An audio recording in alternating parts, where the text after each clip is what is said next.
dengan 2 profesor opo itu. Jadi kata-kata saya ini bukan kata-kata gawean, enggak. Dapat dipertanggungjawabkan. Presiden setelah reformasi itu dari presiden sampai kepala desa disuruh bikin visi misi. Lah kan saya yang mikir tak liatin nih. Lo kok visi misi ini beda-beda ya. Lah padahal mestinya kan seorang presiden yang memberikan visi misi kepada siapa? Seluruh bangsa Indonesia. Tujuan bernegara kita adalah ke sono. Kalau kayak kapalnya menuju ke sana. Nahodanya nggak ada macam-macam, only one.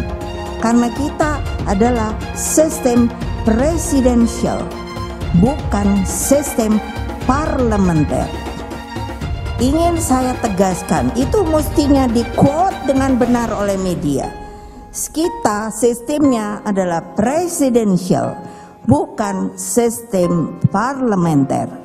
Akibatnya kan saya suka bingung loh Bapak Presiden. Kok bilang koalisi.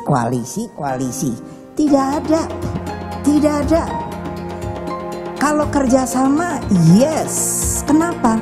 Koalisi itu kan saya ngikuti terus yang namanya pemilihan Prime Minister. Kenapa bedanya kita Pak? Kita nggak punya Perdana Menteri. Ini tata kenegaraan kita loh. Ini tata kenegaraan kita, tahu nggak? Kalau masih ada yang ngomong di PDI Perjuangan urusan koalisi, out. Berarti tidak ngerti sistem ketatanegaraan kita. Nah, apa maunya? Ada kita Perdana Menteri zaman waktu permulaan. Ada Prime Minister kita itu namanya Insinyur Juanda. Saya kenal, dialah yang membuat yang namanya untuk alur Alkis kita lautan yang namanya deklarasi Juanda itu. Mbok ngikuti toyo. Untuk apa? Kita bisa menutup diri kita loh. Artinya kalau tidak, karena kita tanah dan air, maunya orang. Jadi harus ada supaya kalau ini pulau, jadi ada seperti laut bebas. Kebayang nggak kalau semua kapal asing segala opo-opo masuk situ liwat-liwat seenak-enak Pusat Partai Demokrasi Indonesia Perjuangan sudah tepat, benar, dan sekali lagi sebenarnya ini sesuatu yang mengulang-ulang, tetapi menurut kami memang penting dan perlu untuk disampaikan kepada publik, pada masyarakat, bahwa soal keputusan tentang capres dari PDI Perjuangan sekaligus pengumumannya adalah nanti akan dilakukan secara langsung oleh Ketua Umum PDI Perjuangan Ibu Haja Megawati Soekarno Putri, ya, dalam momentum yang tepat. Bahwa ada nama yang sudah ada di kantong Ibu, ya, Ketua Umum, saya kira itu adalah sesuatu yang normal saja, dan Pak Sekjen sebagai salah satu personil DPP yang paling intensif berkomunikasi dengan Ketua Umum, saya kira beliau memang mengetahui dan memahami betul. Tetapi sekali lagi, siapakah tokoh yang akan dicapreskan oleh PDI Perjuangan itu nanti sepenuhnya akan diputuskan oleh Ketua Umum dan akan disampaikan kepada masyarakat secara luas pada momentum yang tepat. Tapi kemungkinan juga kami nanti sebagai Dewan Pimpinan Pusat Partai yang notabene adalah pembantu Ketua Umum Partai akan diberikan informasi juga. Tetapi kita tunggu saja dari Ketua Umum Partai kami, Bu Megawati Soekarno Putri. Kalau tidak Puan Maharani pastinya Ganjar Pranowo. Antara dua itu ya? Betul, kalaupun toh ada nama Azwar Anas ataupun Mbak Risma, ini kan sebenarnya PDIP ingin tunjukkan kepada publik bahwa eksposur kepemimpinan di internal mereka itu sedang berkembang.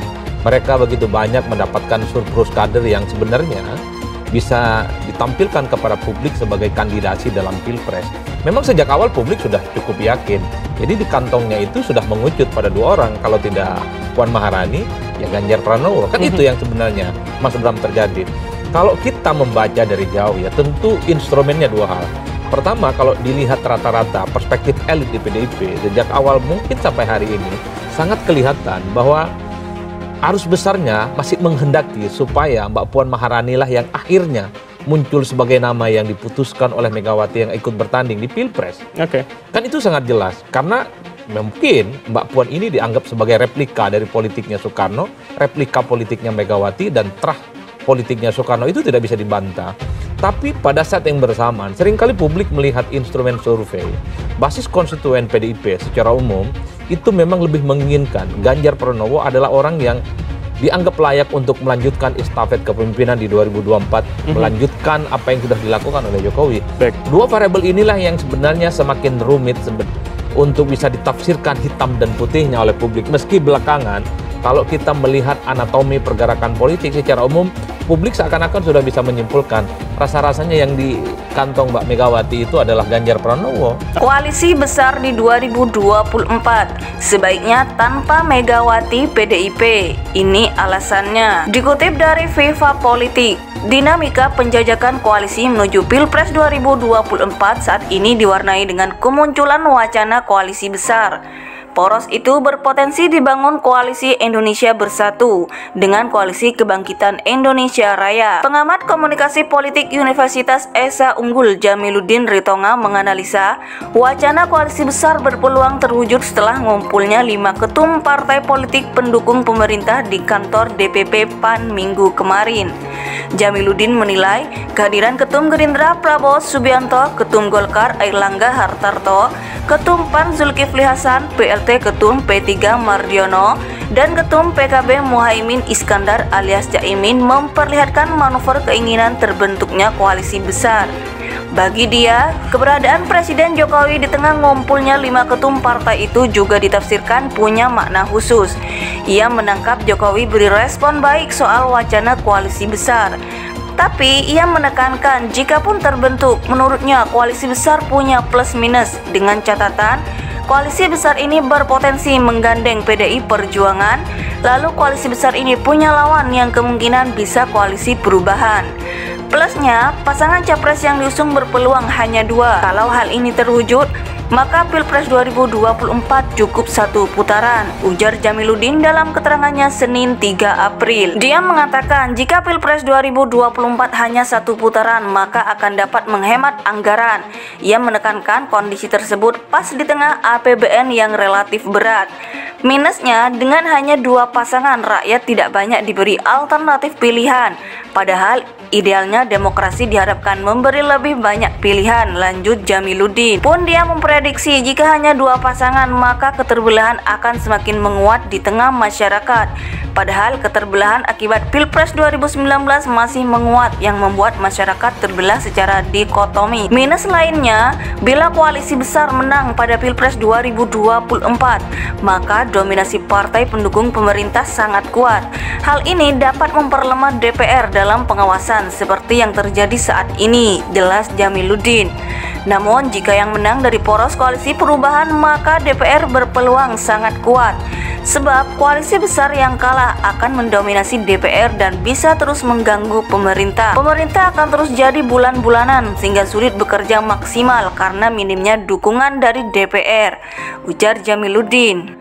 Bagi dia, baiknya koalisi besar jika terrealisasi maka diharapkan tak melibatkan PDIP. Sebab tanpa PDIP maka persaingan 2024 nanti bisa 3 pasangan capres yang maju.